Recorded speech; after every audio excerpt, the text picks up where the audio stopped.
Welcome back everyone to my channel. My name's Raison John. Sa video na to, which is my first ever video in my new architecture review series, ang pag-uusapan natin is yung mga provisions sa ating National Building Code of the Philippines, PD 1096, specifically yung Rule 7, Rule 8, and Rule 12 under the 2004-2005 implementing rules and regulations.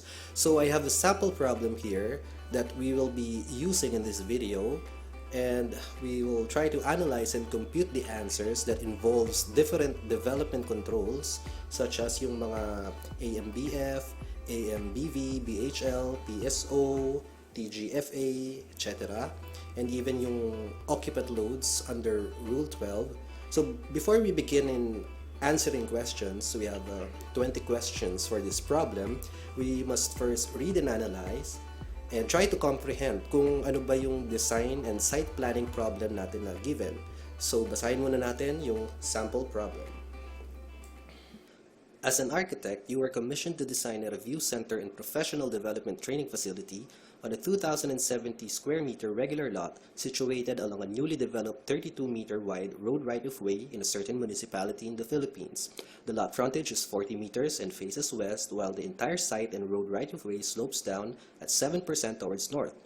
Per the municipality's zoning ordinance, the project is located on a block zoned as General Institutional or GI with a 6-story building height limit and an angular plane limit of 32 degrees measured from the center line of the road right-of-way. The zoning ordinance also indicates a minimum car parking slot requirement of 1 slot per 100 square meters of gross floor area. At the adjacent lot south of the property, a multi-floor parking garage is provided and operated by the municipality, having leased parking slots available for use by other buildings within the immediate vicinity. Your client has given these terms of reference as design criteria for the project. Number 1, the facility should have 4 floors, 1 basement, and 1 roof deck. The ground floor finish line should only be 200 millimeters above the established grade line for ease of access to the building. The second floor finish line should be 3,500 millimeters above the ground floor. The other remaining upper floors should have a typical floor-to-floor height of 3,100 millimeters. Basement finish line is located 850 millimeters below the lowest point of the sloping property. The roof deck shall be provided with a parapet wall all around with the highest wall height allowed so that a large visible signage can be mounted if possible. Number 2, there should only be 3 typical sizes of classrooms, all air-conditioned for lecture and instructional purposes. Small size at 24 square meters, medium size at 56 square meters, and large size at 115 square meters. Classroom distribution for each floors of the facility are as follows.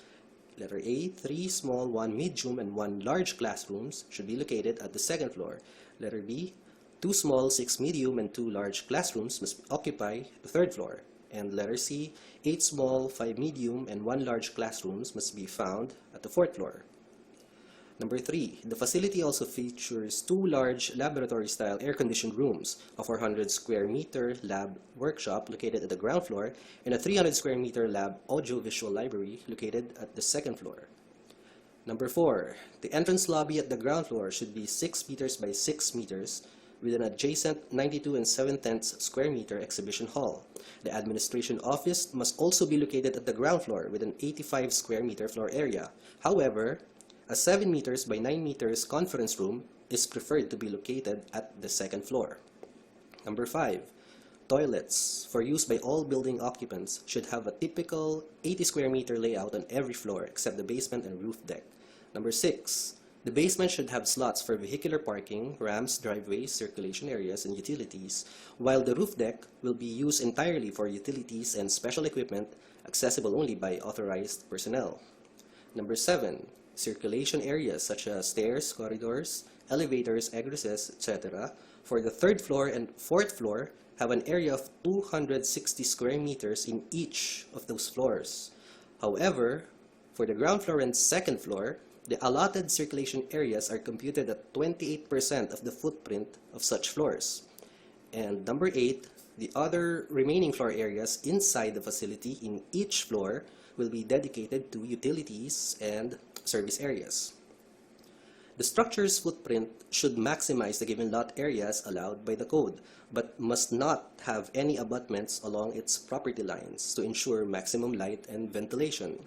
It is desired that the front yard be as large as possible to accommodate a ramp leading to the basement, driveways for temporary drop-off of commuters in public utility vehicles, vegetation, landscaping, pathways, and pedestrian circulation. The facade of the building should have no projections whatsoever.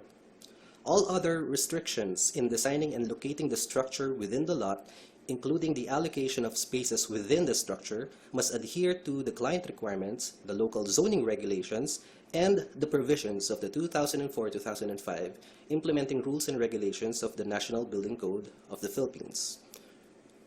Alright, so this is our problem, and it has 20 questions.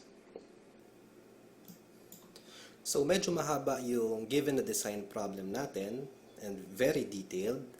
And ang first natin gagawin after natin mabasa yung buong problem and all of the questions na kasama is that alamin natin yung mga given data by outlining it in such a way na madali nating i-organize at tandaan. So we'll first proceed with what we call our project analysis. So line by line, tingnan natin yung mga relevant data. Our project is a review center or training facility. Dito sa first paragraph, meron din yung lot area natin na given. So it's a 2070 square meter regular lot or inside lot. And the road right-of-way is also given na 32 meters wide. We also have a lot frontage of 40 meters. And then it faces west. Also, the entire site and the road right-of-way slopes down at 7% towards the north. So, ito yung mga site data, no? Hanapin pa natin yung tungkol sa site. Sa second paragraph, okay, ito, sa dulo. At the adjacent lot, south of the property, meron daw multi-floor parking garage. So, ito is about sa site information, which gives us a visual idea kung ano. Now, let's go to the zoning ordinance naman. Merong in-indicate na GI zone daw ang location. Meron din BHL na 6 stories at meron ding angular plane limit na 32 degrees. And then yung car parking slot requirement, binanggit din as part of the zoning ordinance, 1 car slot per 100 square meter GFA. So these are our zoning ordinance na mga information. Sa design criteria na 8, skip muna natin since it's very detailed, tapos tungkol lang ito sa interior space allocation. On the second to the last paragraph, meron tayong footprint should be maximized and it has no abutments dapat sa property lines or walang firewall. And the front yard should also be as large as possible. And the last sentence dun sa second paragraph is the facade should have no projections whatsoever. So ito yung zoning ordinance, yung kanina, and this one are the client preferences. Okay? And then idagdag natin yung 8 design criteria which talks about the interior spaces of the building as part of the client preferences. So now that we have this outline, pwede na nating i-visualize yung site by plotting the lot plan. So we have a regular lot or inside lot with an area of 2070 square meters. So yan yung TLA. Since regular lot, isang road right-of-way lang ang access with a 32-meter wide road right-of-way. And then yung frontage daw ng lot measures 40 meters and faces west. So yung orientation, makikita na natin, this is the north, south, and east and west. And then the width of the lot is 40 meters due to the frontage. The entire site slopes down towards the north at 7%. And then sa south side of the property, may multi-floor parking garage. So if we look at it sa profile niya, facing the front of the property, may 7% slope, yung kalsada at yung site, and the property lines are like this, at 40 meters wide. So, ito yung magiging basihan natin sa pag-answer. By the way, yung lot depth, makukompute din pala natin since hindi siya given.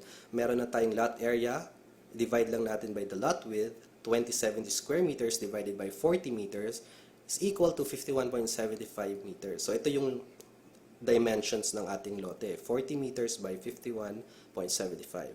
So gagamitin natin to in our answering the 20 questions. Question number 1. The occupancy classification of this project is categorized as A.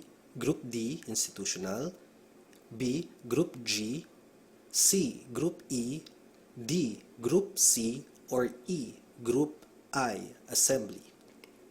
Alright, so sagutan natin yung question number 1. Ang project natin is a review center and training facility. Now, according sa design problem and the given zoning ordinance, ang location daw ng project is nasa GI zone or the General Institutional Zone. Now, hindi ibig sabihin na kapag institutional zone, yun na rin yung building use or occupancy. So, magkaiba yon. Now, dito sa atin sa Pilipinas, meron tayong classification ng zones and these are color-coded. So, meron tayong residential zones. Ito yung mga R1, basic R2, maximum R2, basic R3, maximum R3, R4, and R5. Then we also have the commercial zones, yung C1, C2, and C3 from low to high density. And then we have the industrial zones, I1, I2, and I3. And then of course the institutional zones, may GI for education and GI for government and health. And we also have the SI or special institutional. Meron din tayong zone na Utilities, Transportation, and Services Zone or the UTS Zone. And then we have the Cultural or Tourism or CUL or T Zone. And then we have the Parks, Recreation, and Entertainment or what we call the PRE Zone. Meron ding Agro-Industrial or the AI Zone. And of course the agricultural or A zone. And then we have other zones that are not color-coded like the planned unit development or PUD and the special zones or SPE. Now in the building code, specifically sa section 701, the use and occupancy of the building is classified into groups. So pag titingnan mo yung code, may mababasa ka dong 10 groups, which are labeled Group A up to Group J. Yan. So Group A are the residential dwellings and these are divided into two divisions, yung A1 and yung A2. Group B pertains to residentials, hotels, and apartments. Isang division lang sila, B1. Now Group C is the education and recreation occupancies, which has two divisions. Group D is institutional, which has 3 divisions. Itong institutional or Group D pertains to the government and health use or occupancy. Group E are business and mercantile use na may 3 division and pertains to commercial uses. Group F are the industrial use which has 1 division. It also pertains to non-pollutive industrial use or occupancies. Group G, storage and hazardous, has 5 divisions, and this Group G pertains to the pollutive industrial use. Group H are the assembly other than Group I, and Group I in return is assembly, which has an occupant load of 1,000 or more. So Group H has 4 divisions and Group I has only 1, and this Group H and I pertains to the cultural and recreational occupancies. And last, Group J are accessory uses, which has 3 divisions pertaining to agricultural and other occupancies not elsewhere classified. So, sa problem natin, tama na yung review center is in a institutional zone or GI. However, ang tanong is, anong occupancy? So, we should select Group C or education use. So, the answer to question number 1 is Group C. Question number 2. What is the allowable maximum building footprint or AMBF? A. 1,242 square meters. B. 1,035 square meters. C. 1,162.5 square meters. D. 1,453.5 square meters. Or E. 1,449 square meters. Now let's try to solve question number 2, the AMBF. Sa building code, maraming basihan kung paano ko i-compute yung AMBF. So isa-isahin natin. One is using the minimum required setbacks, which can be found in tables 8.2 and 8.3. Another method is by using the firewall provisions under section 704.4. Another one is using the maximum PSO, which can be found in table 8.1, and minimum TOSL, found in table 8.G.6, and last by using the lot types illustrated in the code sa figures 8.2 up to 8.8. Dun muna tayo sa minimum setbacks. Since our zone is an institutional zone, we use table 8.3, which is based on the width of the road right-of-way. So our given RRW is 32 meters. So if we look at the table, you could see that for RROW, 30 meters and above, would have a minimum setback requirement of 8 meters sa front, 5 meters sa sides, and the rear. So try natin i-plot yung site lot natin, which has a 40-meter lot frontage, and yung lalim ng lote na kinumpute natin, 51.75 meters. And we try to subtract all the minimum required setbacks. So 8 meters sa front, 5 meters sa dalawang sides, and 5 meters sa rear. And we are left with the building footprint na pwedeng pagtayuan natin ng structure at grade level. So yung lapad ng footprint na to can be computed by just subtracting the two side setbacks of 5 meters doon sa lapad ng lote, 40 meters minus 5 or 30 meters. Yun ang lapad ng footprint. And yung lalim ng footprint would be the same way, subtract the front and the rear setbacks from the lot depth. We have a 38.75 meter building depth. So our resulting AMBF is a 30 meter by 38.75 meter building footprint, or 1162.5 square meters. That's based on the minimum setbacks. For the firewall provision, skip natin kasi sabi sa problem, walang firewall or abutments sa property lines, so not applicable. We proceed with the next basis is the maximum PSO, or the percentage of site occupancy, found under table 8.1. So institutional zones with no firewalls, according to the table, may maximum PSO na 50% of the TLA or lot area. So our given lot area is 2070 square meters. So kalahati nun, 50% times the lot area is 1035 square meters. So that's our resulting value for using the max PSO. Now using the minimum TOSL, or the total open space within the lot, we look at the table for inside lot with no firewalls, and the column Group C institutional zone, since yan ang project natin, the minimum TOSL is 50% din ng lote. Now note that the total lot area is equal to the open space plus the occupied space. So if 100% yung lot area mo and 50% yung open space, that means 50% din yung occupied space. So ang resulting value nito is our AMBF, that is also equal to the max PSO provision, which is 50% times 2070 square meters equal to 1035 square meters. And last is the lot types. So may mga naka-illustrate na lots sa code. We look at the inside lots, which is figure 8.3, and we read Group C, kailangan daw ng 20% na open space. So since yung TLA is equals to the open plus the occupied space, then 80% yung pwede natin pagtayuan. So AMBF would be 80% of 2070 square meter or lot area is equal to 1656 square meters. Now, may iba-iba tayong values na na-calculate for the AMBF. Alin ang masusunod? Since AMBF is the maximum, ibig sabihin, yung pinaka-least value dapat ang mag-govern because it is the most stringent. So the least value among all of the calculated values is yung 1035 square meters, since it will not violate any other provisions. So our answer is 1035 square meters for question number 2. Question number 3. What is the actual depth of the building footprint? A. 34.5 meters, B. 42.75 meters, C. 30 meters, D. 41.4 meters, or E.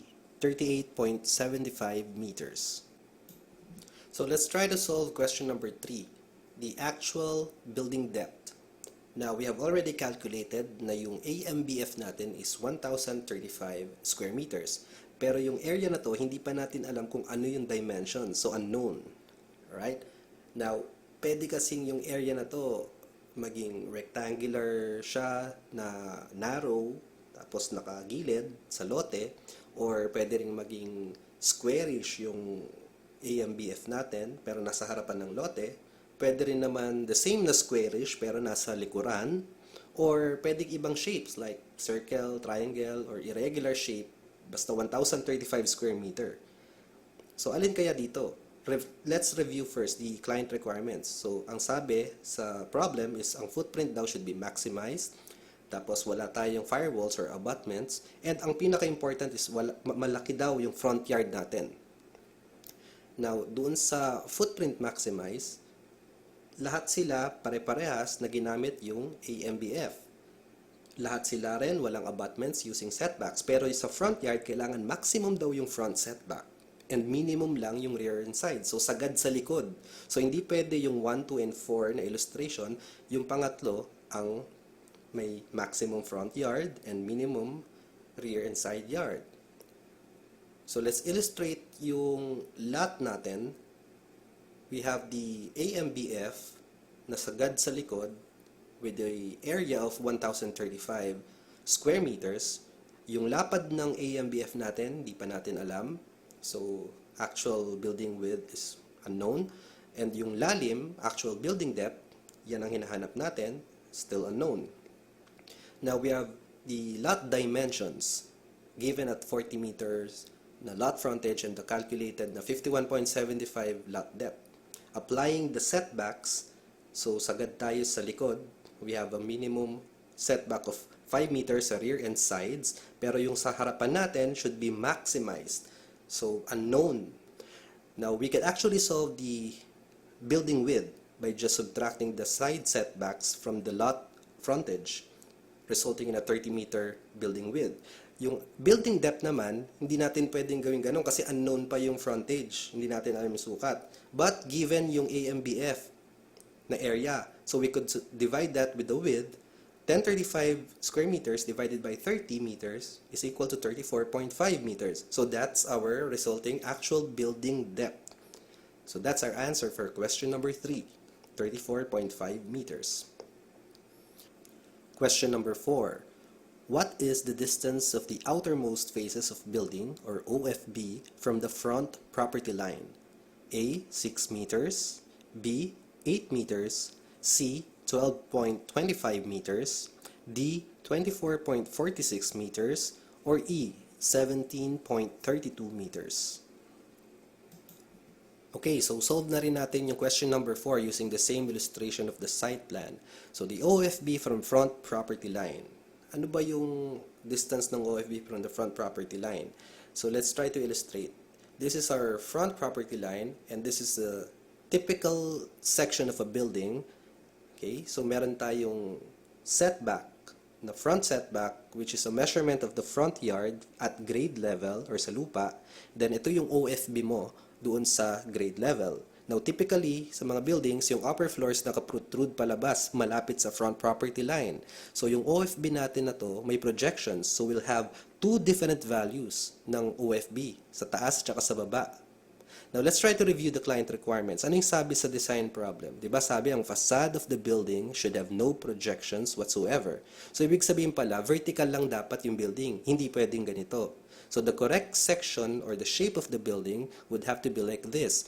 Yung setback natin at grade level, this is our front setback, should be the same, dire-diretso na paakyat. That means our OFB would only have one measurement because it has no projections. So, this is what we'll use. In the site plan, you could see that this is the line of the OFB and this is the line of the front property line. Now, the distance between them is the actual front setback, which is at maximum because sinagad natin yung AMBF sa likod ng lote. Now, calculating this distance, since nakuha na natin yung building depth, we could simply subtract from the lot depth yung rear setback and yung building depth na na-calculate natin.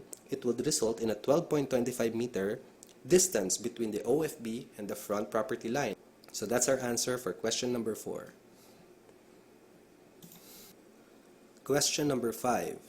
Considering the building height limit or BHL, the angular plane restrictions, and the client requirements, what is the maximum height of the parapet wall? A. 3,100 millimeters, B. 1,150 millimeters, C. 2,000 millimeters, D. 1,500 millimeters, or E. Not applicable because providing a parapet exceeds the building height limit. Now let's solve question number 5, the maximum height of the parapet wall. So let's consider first the BHL or the building height limit. Paano ba sinusukat yung BHL? So according sa code, yung definition ng BHL, it's measured from the established grade line up to the topmost portion daw ng isang structure. Kasama dun yung parapet walls. And in the code, sa table 7.2, makikita mo doon na pag institutional zone, ang building height limit daw is 15 meters. Now, considering the zoning ordinance sa given problem, meron daw BHL na 6 stories and meron din angular plane limit na 32 degrees measured from the center line ng road. So ano ba yung angular plane limit? Balikan natin mamaya. Now, considering the client requirements under the design criteria, ito, yung number 1, sabi ng client is yung facility daw should have 4 floors, 1 basement, and 1 roof deck. So let's try to plot the elevation and section of this building. So meron tayong 1, 2, and 3, 4 floors plus a roof deck sa taas and our basement sa baba. Now, sabi sa criteria, yung ground floor daw is above the established grade line na may sukat na 200 mm or 0.2 meter. Yan. And then the second floor is 3,500 mm above the ground floor. So, second floor is 3.5 meters above the ground floor. And then the remaining upper floors daw, typical na 3,100 mm yung height. So, 3.1, 3.1, and 3.1 meters. Yung basement finish, skip natin since given na yung established grade line ang basihan ng sukat ng BHL. And then the roof deck has a parapet wall na nakapalibot all around na pinakamataas daw na wall height na pwede. So, ito yung isosolve natin. So, since yung BHL is measured dito sa topmost portion ng structure kasama yung parapet wall down to that established grade line na given, and sa code 15 meters daw for institutional or 6 story sa zoning ordinance ang maximum, masosolve natin ngayon yung highest na pwede na parapet wall by just subtracting the floor-to-floor heights na given doon sa 15 meters na BHL limit. And this will result in a 2 meter value. Now, this 2 meters na height, ka-countercheck pa natin to sa angular plane. Dapat hindi siya lalagpas doon sa sinabi sa zoning ordinance na 32 degree angular plane limit. So, paano ba to? This is a section of the road. So, we have the front property lines. Okay. And our road right-of-way width is given as 32 meters. And then, this is our building line. So, yung section ng building natin has a height of yung BHL natin na 15 meters from the established grade line up to the topmost portion of the structure. And then our OFB sa harapan has a setback of, na-compute natin kanina, 12.25 meters. And then yung gitna ng road is measured 16 meters kasi kalahati ng lapad ng RROW. And this is our angle. Yung actual angle natin na theta, aalamin natin. So, kung mapapansin mo, may right triangle na mo-form. This is the right triangle with the 15-meter side and a total side sa adjacent niya na 28.25. And recall the trigonometric function ng tangent, which is opposite over the adjacent side. Opposite is our 15 meters and adjacent is 28.25. We could solve the angle theta, arc tangent, 15 meters over 28.25 meters equals 27.97. So this is less than the limit. And then that means na pasok siya sa angular plane limit na 32 degrees. So 2 meters would be code conforming and zoning ordinance conforming. So that's our answer for question number 5, 2 meters or 2,000 millimeters. Question number 6. What is the maximum actual angular plane of the structure considering the slope site measured from the road right-of-way center line? A. 45.43 degrees, B. 31.19 degrees, C. 37.25 degrees, D. 32.07 degrees, or E. 27.97 degrees. Question number 6. Maximum actual angular plane considering the sloping site. So let's first draw the site profile as seen from the front. So we have a sloping road, and then we have the two property lines, which are the side property lines, and our frontage ng lot na 40 meters, and then a slope of 7%. And this is our building footprint prism, which is the AMBF lines, and these are located at a 5-meter minimum setback sa both sides, and the resulting lapad ng building natin na 30 meters. Okay? So sa question number 5, nakita natin yung term na established grade, yung basihan ng BHL. Nasa design criteria siya, ito, established grade.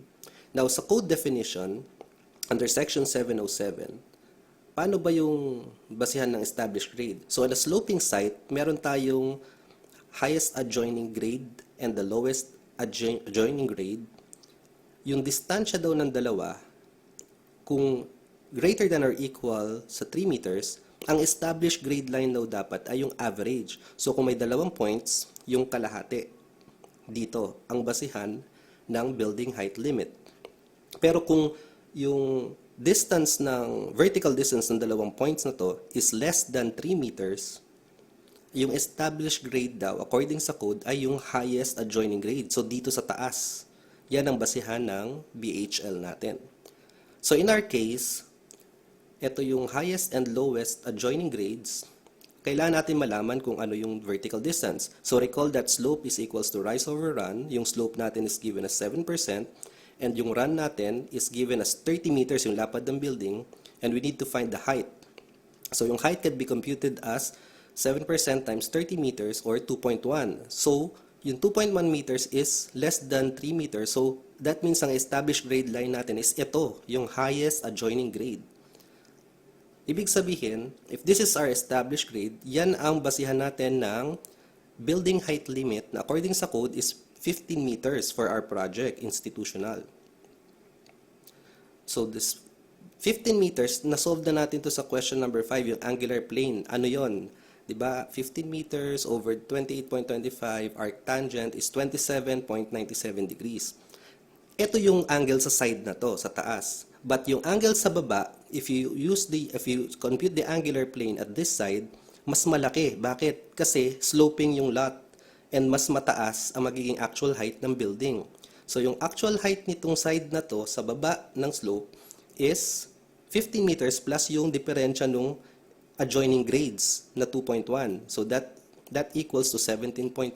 So yung right triangle natin, mas mataas yung opposite side. 17.1 over 28.25. So remember, yung 28.25 is the actual front setback plus the kalahati nung road na 16 meters ang kalahati. So arctangent 17.1 over 28.25 will result in a higher angle or larger angle na 31.19 degrees for this side sa kaliwa. So yan ang tinatanong na maximum actual angular plane of the structure considering the slope side measured sa gitna ng kalsada. So that's our answer. Question number 7. What is the height from basement floor finish line to the ground floor finish line? A. 2.8 meters, B. 3.85 meters, C. 3.5 meters, D. 3 meters, or E. 3.8 meters. So question number 7. The height from basement floor to ground floor finish line. So drawing muna natin uli yung elevation and section ng site. So this is our property lines sa side. Then we have the building. Okay. And then yung lot frontage natin is 40 meters. Then we have the two side setbacks, minimum 5 meters. And the lapad ng building, 30 meters. We have the ground floor. Sabi sa criteria, it's located daw at 200 mm above the established grade. So sa question kanina, yung established grade natin is yung highest adjoining grade. So this is the 0.2 meter elevation. So from the basement naman, sabi sa criteria, 850 mm below the lowest point of the property. Ito yung lowest point ng buong site along the property line. So yung measurement daw na to, down to the basement is 0.85 meter. Yung lowest adjoining grade, ito yung point na to. And the distance sa highest adjoining grade is, galing sa question 6 kanina, 2.1 meter. Ang hindi na lang natin alam is itong vertical distance na to, yung height unknown. So since 7% yung slope natin, may triangle uli na mafo-form. Okay, this is the triangle.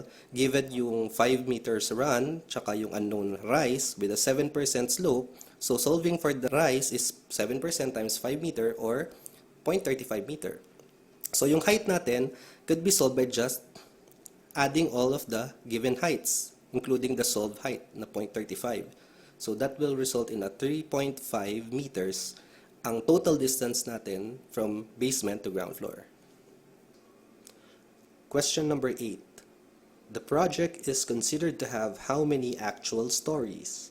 A. 4 stories, B. 6 stories, C. 5 stories, D. 3 stories, or E. 7 stories. Question number 8 naman. Okay, how many actual stories yung project natin? So according sa criteria, we have 4 floors, 1 basement, and 1 roof deck. So yung 4 floors, definitely 4 stories na agad siya. Yung basement, we need to verify muna if considered ba ito na story.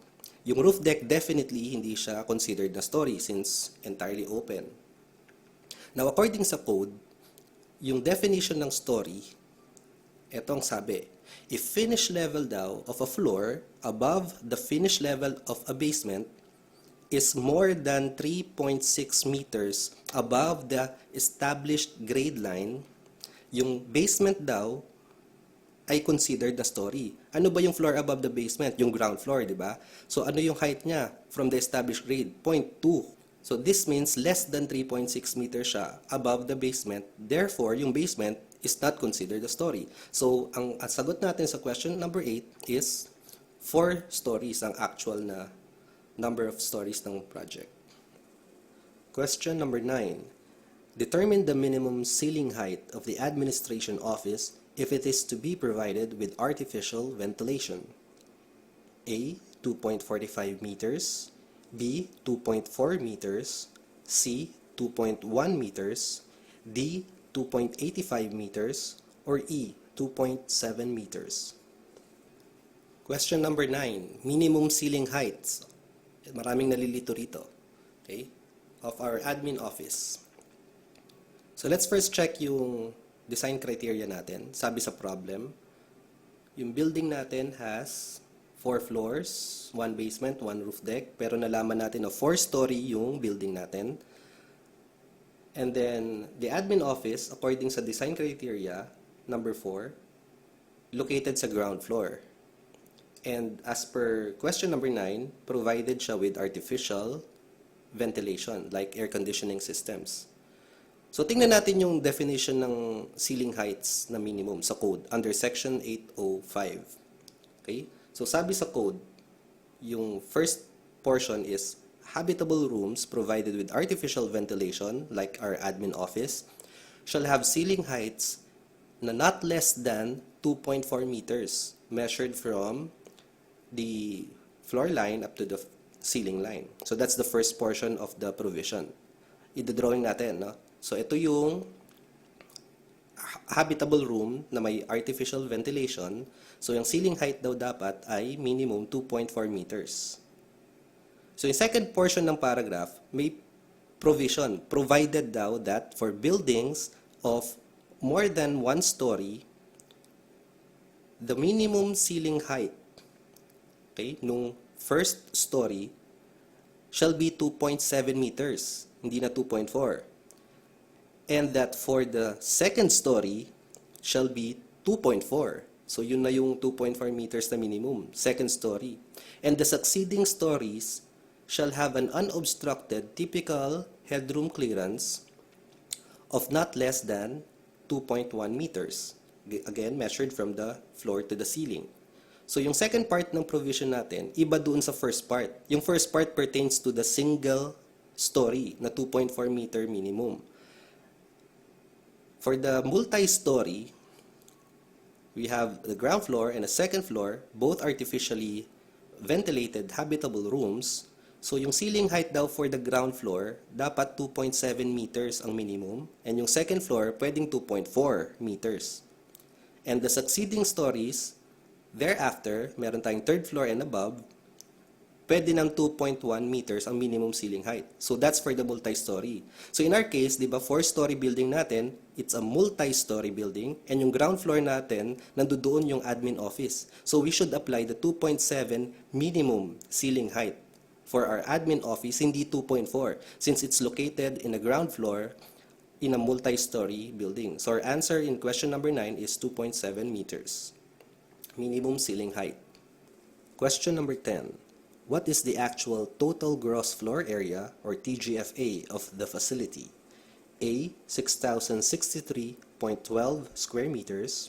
B. 6,210 square meters. C. 6,815.37 square meters. D. 6,037.02 square meters. Or E. 6,975 square meters. Now let's try to solve question number 10, the actual TGFA, or total gross floor area.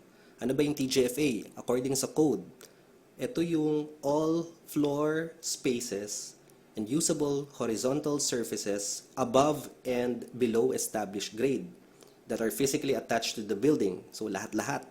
Sa TGFA, it also includes yung mga covered parking, yung driveways, utilities, uncovered roof decks, etc. Now, pag sinabi nating actual na TGFA, this should not be confused doon sa term na maximum allowable TGFA under table 7.1. Max allowable TGFA is the BHL times the max PSO.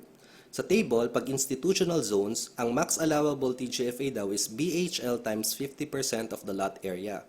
Ang BHL natin, according sa zoning ordinance, is 6 stories. Ito. Yan.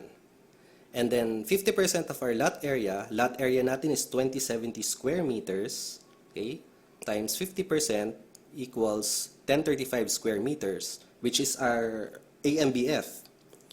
So if we multiply BHL times 50% of TLA, we'll arrive at a 6,210 square meters. Etong value na to is only an initial value, yung max allowable TGFA using table 7.1. It is used to visualize yung tinatawag na AMBF prism natin above the grade. So ano yung AMBF prism? So if this is our lot, and this is our AMBF, yan, we only project it vertically upwards multiplying it with the number of stories. So that's our AMBF prism. But it doesn't take into account yung mga nasa ilalim, yung subgrade floor areas like the basement.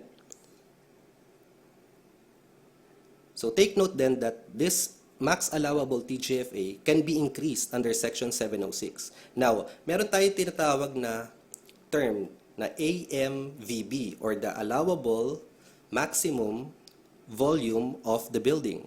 And this AMVB must always prevail over this initial value na max allowable TGFA.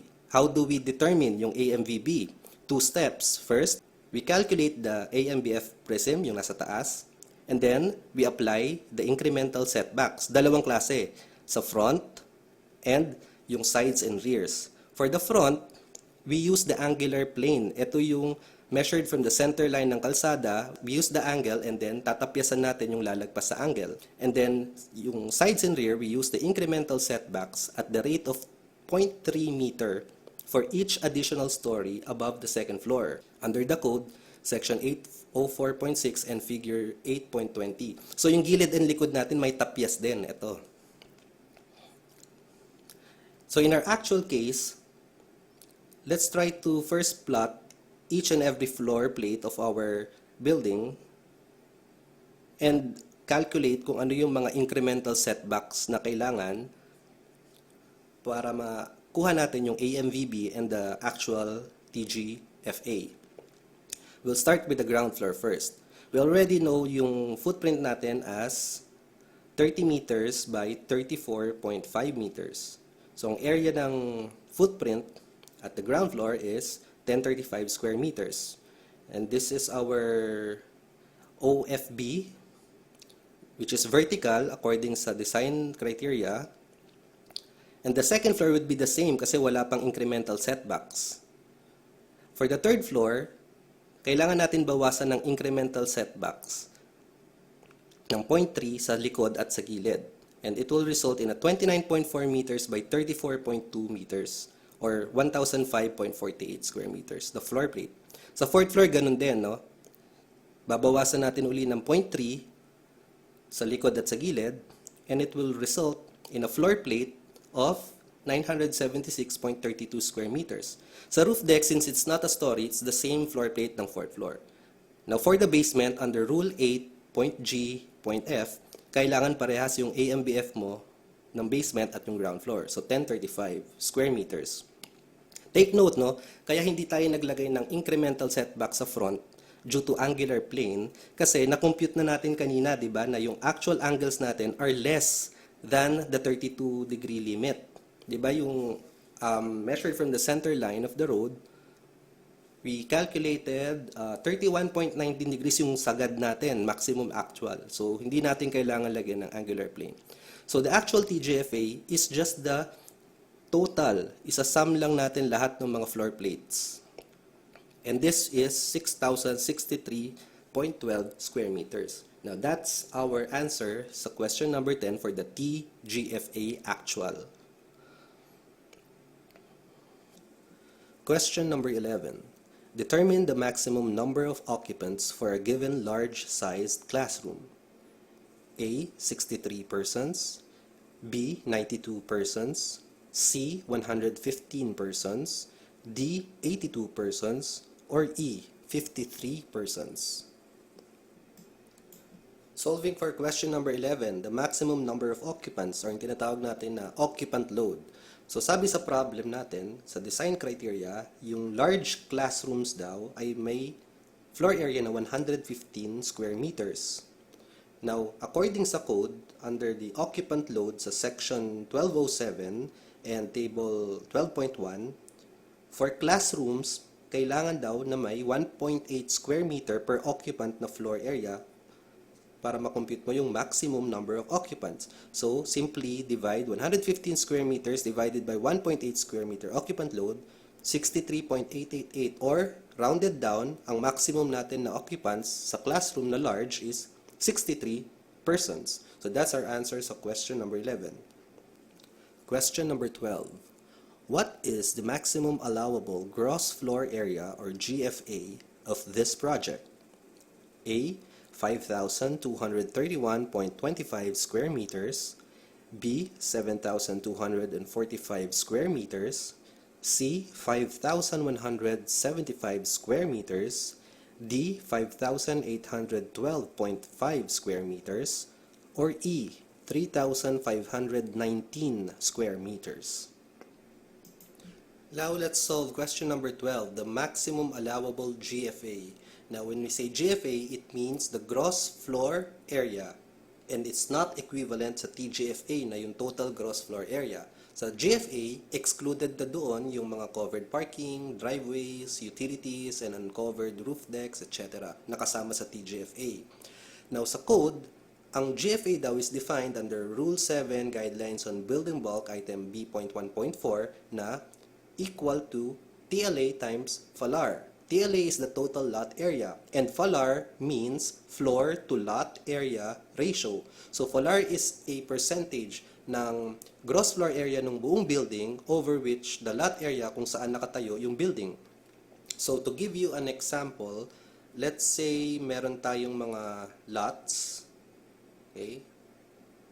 So yung isa is kalahati occupied, yung isa naman let's say buo, yung isa naman kalahati ang occupied pero 2 floors. So the first example, 50% of the lot is occupied, so we have a FLAR of 50% or 0.5. Yung second example, 100%, so FLAR is 1. And the last example, may 50% na occupied sa ground floor and second floor, FLAR na ito is 1 din, despite nakalahati lang yung occupied ng lot. Now, in the code, mayroong siniset na limits ng FLAR under Table 7.G.1. Sa institutional zones, 2.5 daw yung maximum na FLAR. This means na makukompute na natin yung maximum allowable na gross floor area by simply multiplying yung total lot area natin na 2070 times FLAR of 2.5, which is equal to 5,175 square meters. That's our maximum allowable GFA. Question number 13. If the rear yard is designated entirely as unpaved surface area or USA, and the side yards is entirely of an impervious surface area or ISA, how much unpaved surface area is still required for the front yard? A. None, because the minimum USA has already been achieved. B. 421 square meters. C. 241.5 square meters. D. 248.5 square meters. Or E. 227.25 square meters. Now let's compute for the question number 13, the USA or the unpaved surface area. But first, let's begin with the TLA, no? Yung 100% ng lot or the total lot area. It's divided into two, yung occupied area, which is the PSO or percentage of site occupancy, and the unoccupied area, yung TOSL or total open space within the lot. The TOSL is also divided into two, yung ISA or tinatawag natin na impervious surface area, which means yung mga pavements, walkways, and the USA, yung hinahanap natin na unpaved surface area, which is the true open space. So ISA plus USA is equal to the TOSL, and TOSL plus PSO is the TLA. Now, under the code, merong mga limits na sineset na maximum PSO, minimum TOSL, maximum ISA, minimum USA under Table 8.1. Pag tinignan mo yung Table 8.1 for institutional zones, kung saan yung project natin, na without firewalls, max PSO, max ISA, minimum USA, and minimum TOSL niya is 50%, 20%, 30%, and 50% respectively of the total lot area. Since our given lot area is 2070 square meters, we can compute the minimum required unpaved surface area to be 30% times 2070 square meters equal to 621 square meters. So yan ang kailangan natin na minimum required unpaved surface area for the whole lot. Now, let's try to draw our lot or site plan. This is our PSO or the AMBF, di ba? 50% siya nung lot area. And we already have the actual dimensions of the setbacks and the building width. So these are the dimensions. So sa likod, ito yung rear yard natin. And sa harapan, yung front yard. And sa gilid, yung mga side yards. So we can now determine the area of the rear yard to be to 5 meters by 40 meters sa likod. Okay? So, ang area niya is 200 square meters. For the side yards, 2 times 5 by 34.5 kasi dalawa yung side yards. So, ang total area ng side yards is 345 square meters. So, front yard naman would be 12.25 by 40 or 490 square meters. Now, sabi sa problem, yung buong rear yard is USA at yung buong side yards are ISA. So, ISA actual is the 345 square meter side yards. Yung actual USA naman sa rear yard is 200. Pero ang kailangan natin, di ba, is 621 square meters na USA. So, yung remaining pa na USA na kailangan is 621 minus 200 is equal to 421 square meters. So, sa harapan natin, yung front yard, kailangan 421 square meters pa ang required na unpaved surface area. So, that's our answer sa question number 13. Question number 14. What is the maximum allowable construction area or MACA of this project? A. 1,035 square meters. B. 1,576.5 square meters. C. 1,449 square meters. D. 1,656 square meters.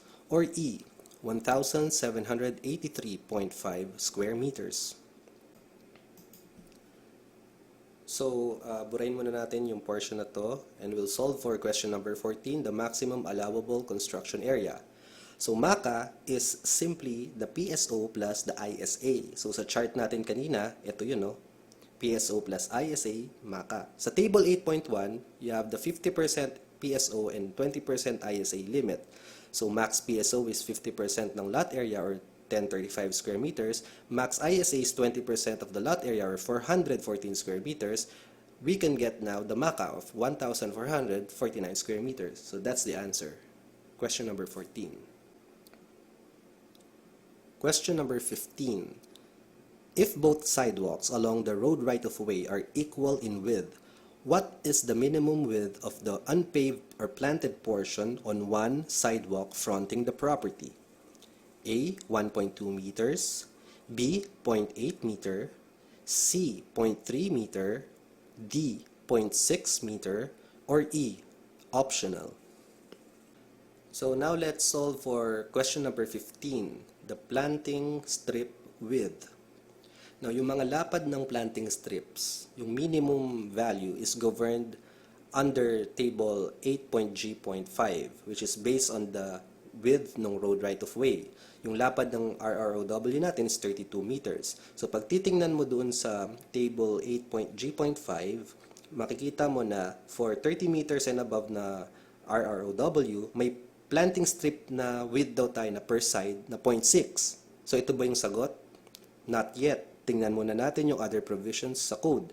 Sabi naman sa Rule 8, Guidelines on Sidewalks, sidewalks daw of 2 meters or more in width shall include on its outer side a planting strip of not less than 0.8 meter in width up to a maximum of 1/3 of the actual or of the allowed sidewalk width.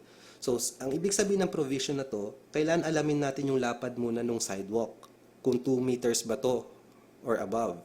So, this can be found in table 8.G.4. Sidewalk width for a given RROW na 30 meters and above, ito yung nasa table, kailangan meron siyang range of sidewalk width from 1/6 up to 1/4 of the RROW. 1/6 is the minimum and 1/4 is the maximum.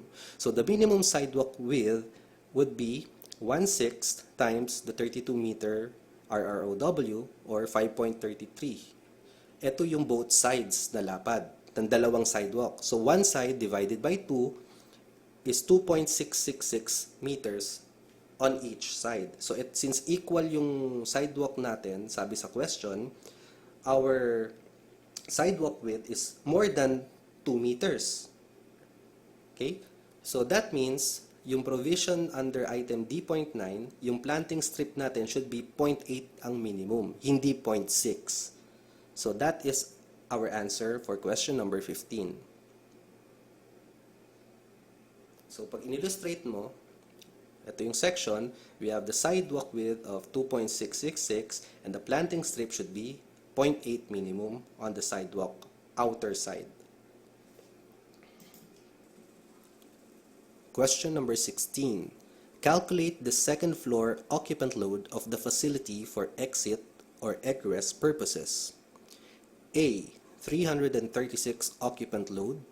B. 243 occupant load. C. 423 occupant load. D. 542 occupant load. Or E. 163 occupant load. Solving for question number 16, the occupant load of the floor, which is the second floor. Now remember, kanina sa question number 10, nakuha natin na yung floor plate ng second floor or the TGFA is 1035 square meters. So according naman sa design problem natin, kailangan natin hanapin lahat ng second floor area sa criteria. So ililista natin lahat. So let's check. Criteria number 2, nakalagay doon yung mga classrooms. So meron tayong tatlong 24 square meter na small classrooms. At meron tayong isang 56 square meter na medium-sized classroom at isang 115 square meter large classroom. So that's for the criteria number 2.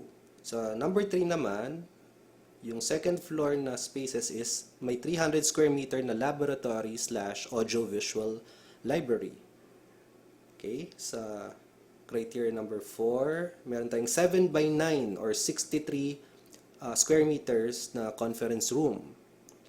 Sa number 5, toilets, every floor. So meron sa second floor, 80 square meter na typical toilet. And sa basement, wala. 7, circulation areas. Ito, sa second floor, ang circulation areas daw should be 28% nung footprint or floor plate. So 28% times 1035 square meters is 289.8 square meters. And last, yung utilities, yung natitira daw na footprint. So, yung 1035 square meters na total gross floor area, subtract lang natin lahat nung nalista nating area, will arrive at a 59.2 square meters for the utilities. So, itong mga nakalista natin are the second floor areas doon sa computation ng occupant load. Now, under the code, ang pag-compute ng occupant load, may provision siya under section 1207.1.8.4. Sabi doon, in determining daw the occupant load, all portions daw ng building shall be presumed to be occupied at the same time. Pero may exception. Accessories or accessory areas daw na kadalasan ginagamit lang ng mga persons who occupy the main areas of occupancy shall be provided with exits as though they were completely occupied.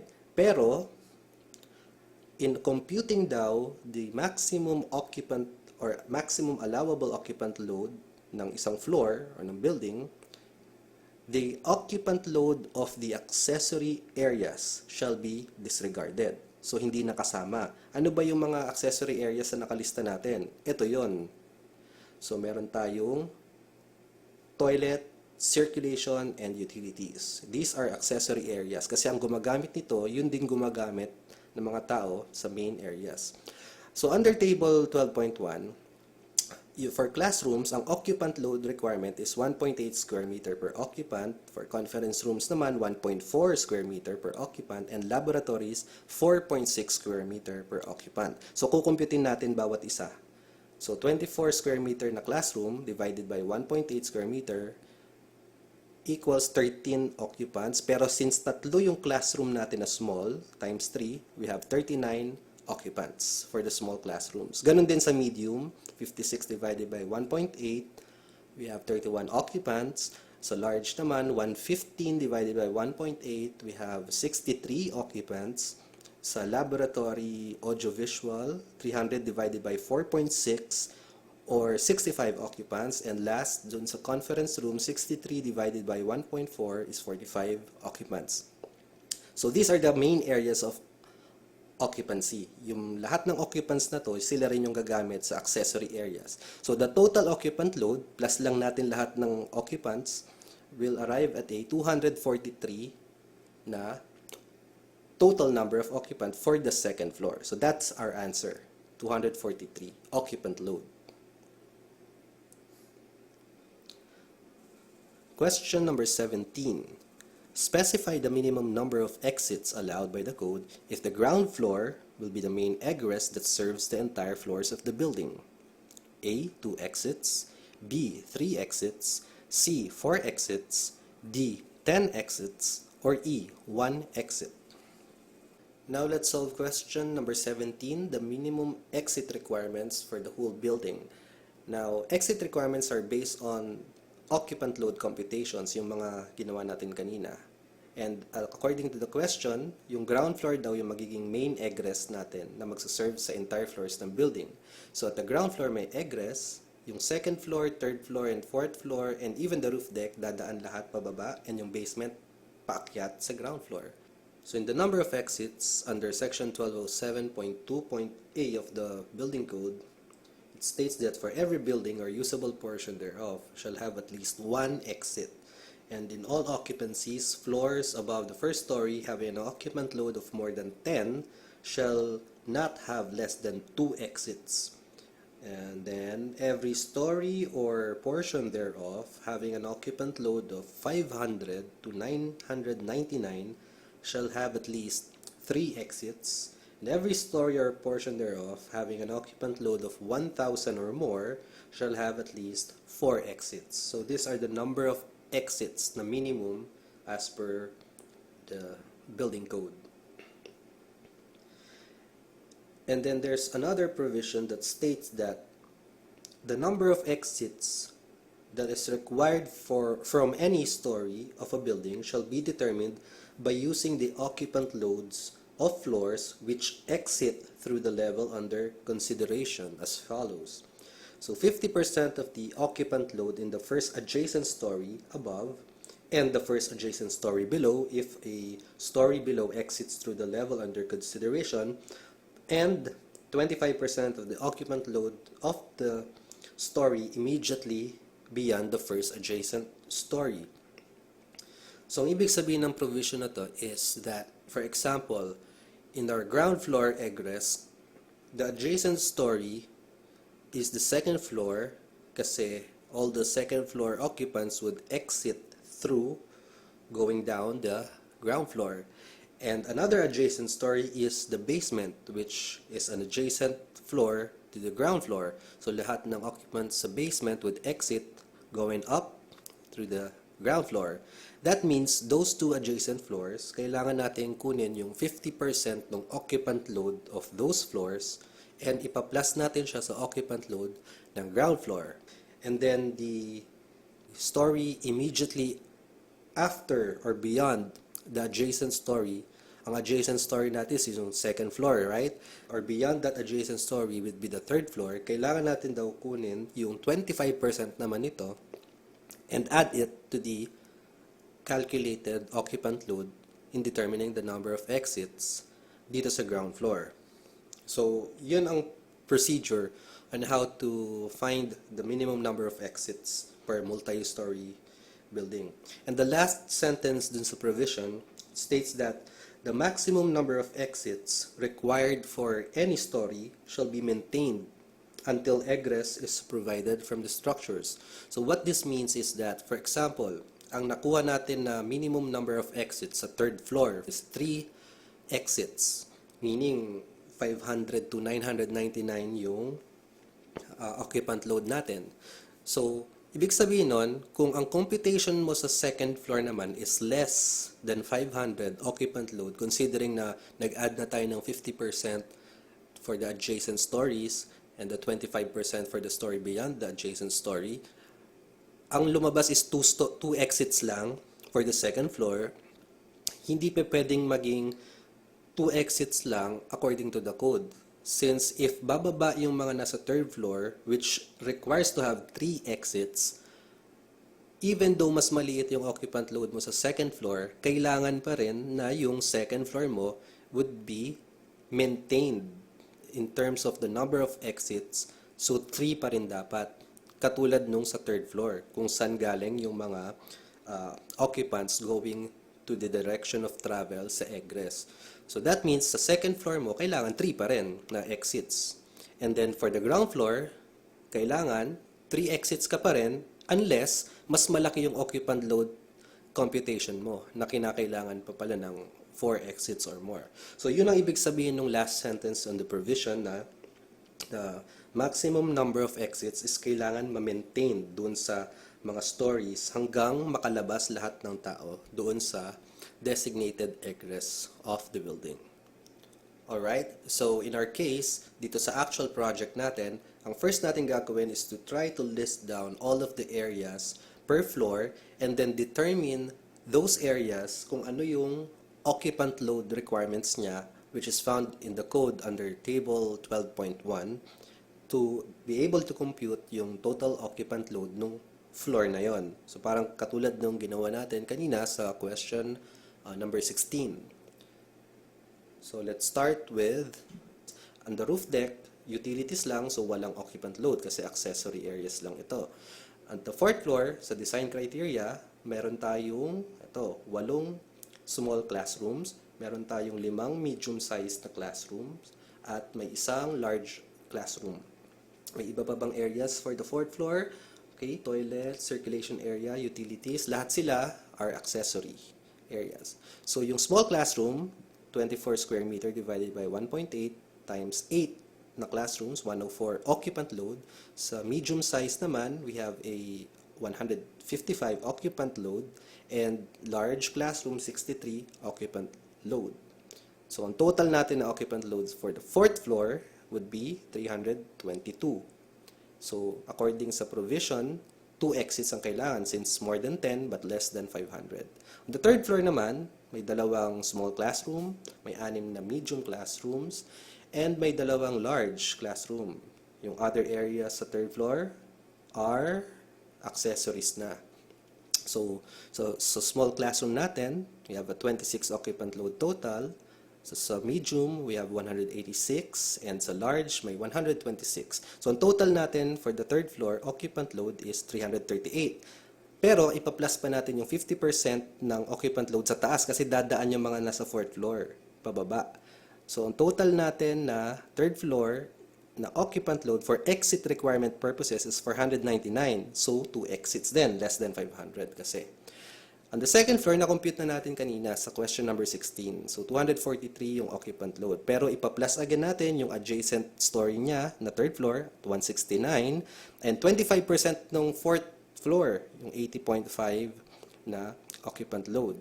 So ang total natin for the second floor would be 243 plus 169 plus 80.5 is 492.5, or we rounded up to 493 occupant load since for exit purposes ito. So ang exits natin is 2 lang din kasi less than 500. Now for the basement muna tayo. These are all parking spaces, diba? So 135 yung entire floor area natin divided by 18.6 yung requirement sa table 12.1 for parking garage per occupant. We have a 55.6 occupant load or 56 occupant loads. So 2 exits.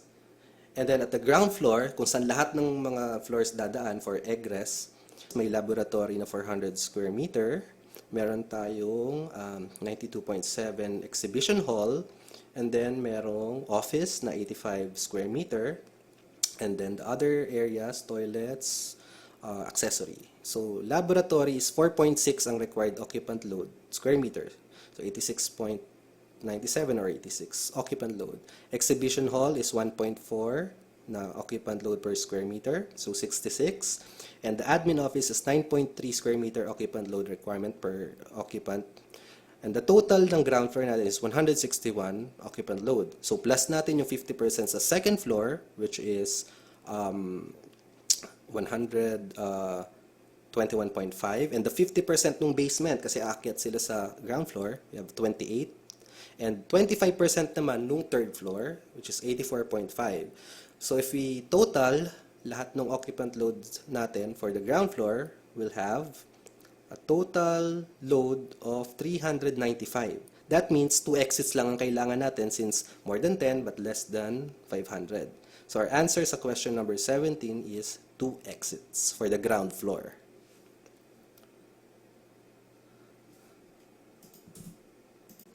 Question number 18. Suppose the client allows projections on the facade and a decorative horizontal canopy, the top surface of which is at the same level as the fourth floor finish line, was approved to be built in front of the facility. What is the maximum projection of such canopy considering the outermost limits of building projection, or OLBP? A. 905 centimeters, B. 560.5 centimeters, C. 1,241 centimeters, D. 480 centimeters, or E. None, because the canopy will exceed the outermost limits of building projection. Solving for question number 18, the maximum projection of our canopy considering the OLBP. Now let's first draw our site profile facing the front. So we have the two property lines on the sides, and this is our building. We have the basement, we have the ground floor, second, third, fourth, and roof deck. Now sabi sa question, yung canopy is aligned sa fourth floor finish line. So this is our proposed canopy. And sa design criteria, sabi yung ground floor is above the established grade line at 0.2 meter. And this established grade line is actually our highest adjoining grade. Since sloping yung property natin, we also have a slope of 7%, so the distance vertically doon sa highest and lowest adjoining grade is 7% times 30 meters is equal to 2.1 meter, which is less than 3 meter, so that's why yung established grade natin is the highest adjoining grade. And this established grade, of course, nang kinumpute natin kanina na basis for the BHL of 15 meters. Now, alam na natin yung mga floor-to-floor heights, right? So we have 3.5, 3.1, 3.1, and 2 meter parapet wall. So the height of the proposed canopy can be computed as 9.9 meter, measured above or measured from the established grade, yung highest adjoining grade natin ng sloping site. Now, since our site is sloping, yung lowest adjoining grade natin, mag-yield ito ng mas stricter angular plane kasi mas mataas yung actual height. And the actual height measured from the lowest adjoining grade is 9.9 meter plus yung difference ng adjoining grades. So, 12 meters ang total. And then recall that the angular limit according to our zoning ordinance, a design problem, is 32 degrees. So if we draw a section doon sa lowest adjoining grade, ito yung left part ng ating drawing na elevation kanina. Okay, so our road right-of-way is 32 meters, and the center line, which is half of the road right-of-way, 16 meters. Then this is our building, fourth floor, and the angular plane is 32 degrees, sabi. And the actual setback is 12.25 meters. Now, the height of the fourth floor is measured as 12 meters doon sa part na to, no? The lowest adjoining grade. So, our canopy projection at maximum would be at this point kung saan siya mag-hit doon sa angular plane na 32 degrees. And we'll call that projection X, and we'll call this distance X2 papunta doon sa gitna ng kalsada. So, we could first solve the X2 by drawing this triangle for easier comprehension. So 12 meters yung opposite side, x2 unknown, 32 yung angle theta. So using tangent function, we could solve for the x2 by using the 12 meter divided by tangent 32 degrees is equal to 19.2 meters. Yan yung x2 natin. So we could solve for x by subtracting yung distance ng OFB natin from the center of the road, and we'll get 9.05 meter. Yan yung maximum projection natin ng canopy at the lowest adjoining grade. But is this the final? We need to counter-check muna sa definition ng OLBP. According sa code, sabi doon, the horizontal projections must not exceed 60% of the prescribed setbacks for a given property line. Ano ba yung prescribed setbacks natin? Ito yung minimum natin na front setback na makikita natin sa table 8.3, which is 8 meters. So therefore, 60% ng 8 meters is 4.8 meter. Ito yung maximum projection sa front, sabi sa OLBP definition. So kung ang front property line natin is this one, and the OFB is 8 meters minimum front setback, yung projection natin is 4.8 lang maximum. Pero sa actual natin, di ba yung OFB natin is positioned at 12.25 meter kasi sinagad natin sa likod ng lote. So, ang canopy natin is mas mahaba kasi may diferensya yung setbacks natin na 4.25 meters.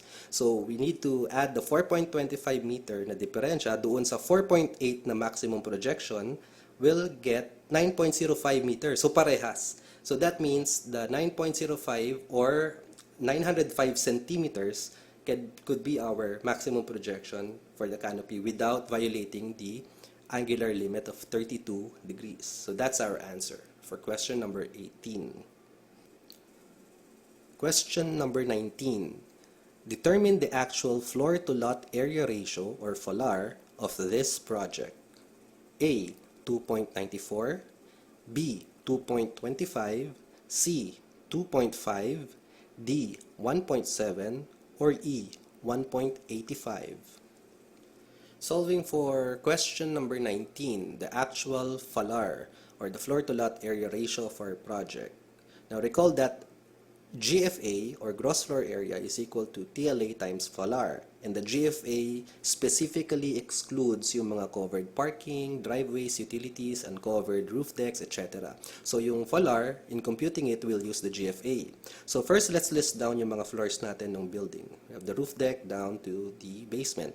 And then yung total gross floor area niya, yung mga floor plates, was computed in question number 10 to be these values. Now, ang next natin gagawin is we need to enumerate all of the rooms in each floor based on the design criteria. So, simulan natin dito sa mga classrooms. Sabi, sa second floor, meron tayong tatlong small classroom at 24 square meter each. So, 3 times 24, 72 square meters. And then, we also have a medium classroom that's 56 square meters. And may isa ding large classroom na 115 square meter. Meron din tayo sa third floor na dalawang small classrooms. So, ang total is 48 square meters. 6 na medium-size classrooms or 336 square meters total. And dalawang large classrooms. So, total of 230 square meters. On the fourth floor, meron tayong 8 small classrooms. So, 8 times 24 is 192 square meters. 5 medium-size classrooms. So, 280 square meters and isang 115 square meter na large classroom. Sa ground floor, meron tayong 400 square meter na laboratory workshop and meron din sa second floor naman na laboratory audiovisual library na 300 square meters. Sa entrance lobby at the ground floor, 6x6 or 36 square meters and may katabi siyang exhibition hall na 92.7 square meters. May admin office tayo na 85 square meter and 7x9 na conference room sa second floor or 63 square meters. For the toilets, lahat daw ng floors meron. So, except yung roof deck and basement. So, let's list down all the toilets at 80 square meter typical layout. And the basement for vehicular parking, ramps, driveways, circulation, and utilities. The roof deck naman, utilities and special equipment lang. So, these utilities, non-GFA siya, so excluded ito sa computation ng FLAR. So, yung roof deck and yung basement, definitely hindi kasama in computing for the FLAR kasi ito lang yung mga areas sa loob ng roof deck and basement. Circulation areas naman, sa 4th floor and 3rd floor, specific na 260 square meters. Pero sa 2nd floor and ground floor, ang sabi, 28% daw ng floor plate or footprint. So, 28 times 1035 square meters is 289.8 square meters. Ganun din sa ground floor at 289.8 square meters. Now, other remaining floors are utilities. So, ito yung mga natira doon sa floor plate natin per floor. So, utility service areas are the remaining floor areas sa bawat floor. Hindi na natin kailangan computin to since hindi sila kasama sa computation ng FLAR since non-GFA areas ang utilities. Now, let's compute the GFA per floor. So, the 4th floor, pa-plus lang natin lahat ng areas na GFA. So we have 927 square meters for the 4th floor. 3rd floor naman, we have 954 square meters. The 2nd floor, and we have total of 975.8 square meters. And finally, at the ground floor, we have a total of 983.5 square meters. So our GFA for the whole building is the sum of the GFA per floor, which is 3,840.3 square meters. That's our actual GFA.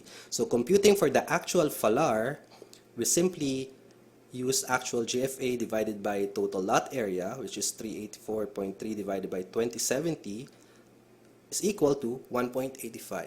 So that's our answer for question number 19, 1.85 floor to lot area ratio. Question number 20. Specify the least number of actual car parking slots required in the basement. A. 37 slots. B. 30 slots. C. 47 slots. D. 61 slots. Or E. 39 slots. So solving for the last question, number 20, the minimum parking slots required for the basement. Okay, so let's review the zoning ordinance. It states that, sabi niya, is 1 slot per 100 square meter of GFA. Take note, GFA, hindi TGFA. So, our GFA, na-compute na natin kanina na ang actual niya is 3,840.3 square meters. GFA. So, therefore, yung number of parking slots natin is simply 3,840.3 divided by 100 or 38.403 or 38 slots. Bakit 38 slots, hindi 39?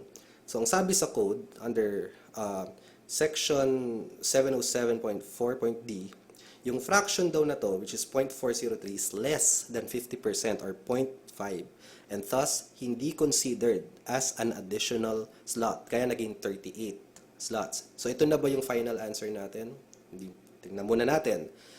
Sabi sa, di ba, remember, sabi sa problem, meron daw tayong adjacent na multi-floor parking garage. And in the code, under section 707.4.d.I, ang sabi doon is, multi-floor parking garages may serve the 20% parking requirements of the building or structure within 200-meter radius, provided na at least 80% daw of the parking requirements nung building are complied with and integrated sa loob ng building. So in our case, yung basement natin is integrated and we have a 38 computed required car slots. So 80% of that is 30.4 slots or 30 slots. Pwede nang maging minimum parking slot requirement yung 30. And yung remaining 8 can be leased or reserved doon sa given na multi-floor parking garage natin sa site. So our answer for question number 20 is 30 slots. Alright, question number 1 down to question number 20 ng architectural design and site planning problem natin is nasagutan na, using our analysis and computations that are based on the National Building Code of the Philippines, PD 1096, and its 2004 implementing rules and regulations. So, I hope na naging malaking tulong itong video na to para sa inyo, lalo na dun sa mga nagre-review for the architecture board exam. At syempre, pati na rin dun sa mga practicing architects for their own continuing professional development, kung paano ba gamitin yung mga provisions sa loob ng ating building code, specifically yung Rule 7, Rule 8, and yung Rule 12. Now, kung may questions kayo or clarifications regarding sa mga answers natin sa design problem, just comment down below and I will try my best to answer yung questions ninyo as soon as possible. So if you are new to this channel and gusto nyo pang matutunan yung ibang aspects sa architecture review as well as the other things na ginagawa ko, click nyo lang yung subscribe button and the notification bell icon sa baba ng video para ma-update kayo agad kung may bago akong ipopost. Again, this is Raison. Thank you so much for taking the time watching, and let's all continue learning.